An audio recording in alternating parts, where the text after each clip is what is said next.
Hello friends, today we are talking about the complementary feeding. As we know that IAP is celebrating every year on 6th of June, the complementary feeding day.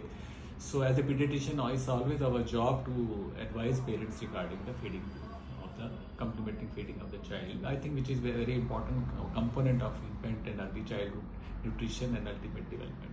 We all know that breastfeeding is sufficient enough for first 6 months of life for the nutrition part, but after 6 months it is the semi-solid and the solid foods which we enter which are responsible for the ultimate growth and development of the child. And now if the child is not properly started with complementary feeding and this not taken off the complementary feeding, then he is prone to have micronutrient deficiencies, and this can impair the overall growth and potential of the child, leading to undernutrition, stunting, and of course various issues related to the micronutrient deficiency which have strong impact on the cognitive development of the child. Mother comes to us, Dr. Sahab, isko khilana kya hai? 6 months we always advise them to take homemade foods, which they can prepare at home, and cereals, usually not all available at home, Indian foods, They can start at 6 months and start with a semi-soft consistency, and then first 3 months we advise that gradually add 1 meal at a time and gradually increase the quantity also. They will start with 30 ml for 60 ml and gradually increase the quantity from 9 to 12 months to around half a cup and say around 200 ml, and gradually making it to 250 ml by 1 year. And how many doctors kitni frequency deni hai? You start with one semi-solid a day, gradually after 2-3 days introduce another food. So by 9 months child is taking 2 to 3. Similarly, gradually 9 to 12 months you can increase one more meal, and in between child can have 1 to 2 more snacks, mild snacks. This could be any food. And in 12 months, basically, we always advise them to have a homemade diet which is prepared at home. And then they ask, Dr. Sahab, what should be the consistency? That should be always say increase on the consistency as the child improves, because 6 months to 9 months child is not able to sit properly. So we have to give a semi-soft diet and gradually increase the consistency, because 9 to 12 months child baby is able to sit, and you can definitely have more smoother initiations of the feeding process. And 12 months above, I think child is able, very comfortable, parents can feed the child. Now the question comes very importantly that हमें खिलाना क्या है? Then we always advise that our child should contain all a proper balanced meal consisting of carbohydrate, protein, and of course macronutrients. So out of the various food groups we have, so we have the food groups of cereals, then we have the green vegetables, fruits, non-leafy vegetables, then of course egg, and you can have the flesh foods. And out of these 8 food groups we have, the child can be allowed 5 to 6 groups at a time.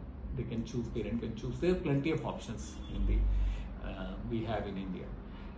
Dr. Sahab, then what else? Then we advise the important components of complementary feeding, which should always be tell. So for the most important, the hygiene part. We always tell them that don't always make sure that your hands are neat and clean. Make them clean with soap and water before you are feeding the child. Every time you feed the child, don't try to give semi-solid with the bottle. I've seen many mothers giving every semi-solid, sucking up in there. Then third is the proper positioning of the child, which is very important. We always advise make the child sit in a proper positioning. And secondly, always introduce one food at a time, and there should always be variety of food you can always add.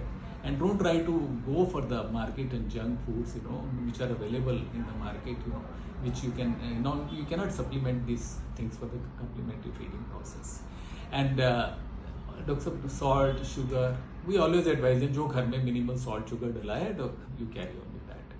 Now, important part of this program is, which has been launched over the years, the impact has seen that complementary feeding has reduced the incidence of undernutrition, stunting in India. Along with that, various positive results have been seen for over last 2 to 3 years. And family survey has shown in 2024 that there is a definite improvement as compared to the survey we had in 24, the past survey, 21, sorry. So the But see, overall, still the percentage is just around 15 to 16%. This complementary feeding. So we have to, every pediatrician, make sure that this component is not missed, and one of the most important component of nutrition, which can have an ultimate effect on the cognition, the nutrition, and the developmental potential of the child. So I think it is our responsibility at each and every visit to counsel the children about the complementary feeding process from 6 months onward. And secondly, the important thing is that during illness, our job is also to educate that during illness, during diarrhea, or during any kind of an ailment the child is having, this complementary feeding should not be stopped. Mothers normally say that we will not do this thing, child is not well. So we should always make that nutrition has an important component even during any illness. Similarly, like in diarrhea also, apart from that, this complementary feeding should be continued. Thank you very much.